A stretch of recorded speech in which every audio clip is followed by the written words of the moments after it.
অন্তর্বর্তী সরকার দায়িত্ব গ্রহণের পর বিগত ১০০ দিনে বিভিন্ন মন্ত্রণালয়ের অধীনে ৮৬,২৭৭ জনের কর্মসংস্থান করেছে।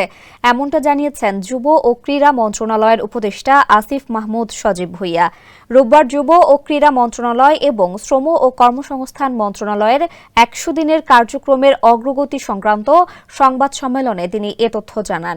এ সময় জানানো হয়, এই কর্মসংস্থানের মধ্যে ২,৪৬৮ জনকে রাজস্ব খাতে এবং ৮৩,৮০৯ জনকে প্রকল্প খাতে আত্মকর্মী ও উদ্যোক্তা হিসেবে নিয়োগ দেওয়া হয়েছে।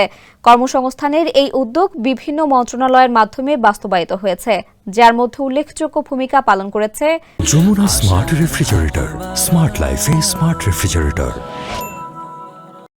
যুব ও ক্রীড়া মন্ত্রণালয়, মহিলা ও শিশু বিষয়ক মন্ত্রণালয়, তথ্য ও যোগাযোগ প্রযুক্তি বিভাগ এবং শ্রম ও কর্মসংস্থান মন্ত্রণালয়।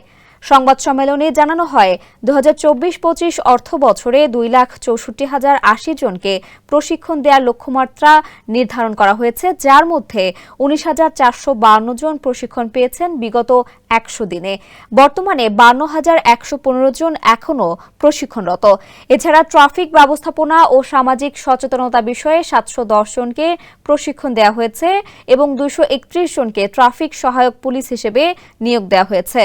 ২ বছরে সরকারিভাবে ৫ লাখ কর্মসংস্থান সৃষ্টির লক্ষ্যমাত্রা নির্ধারণ করা হয়েছে বলে জানান যুব ও ক্রীড়া সচিব মোহাম্মদ রেজাউল মাকসুদ জাহেদী।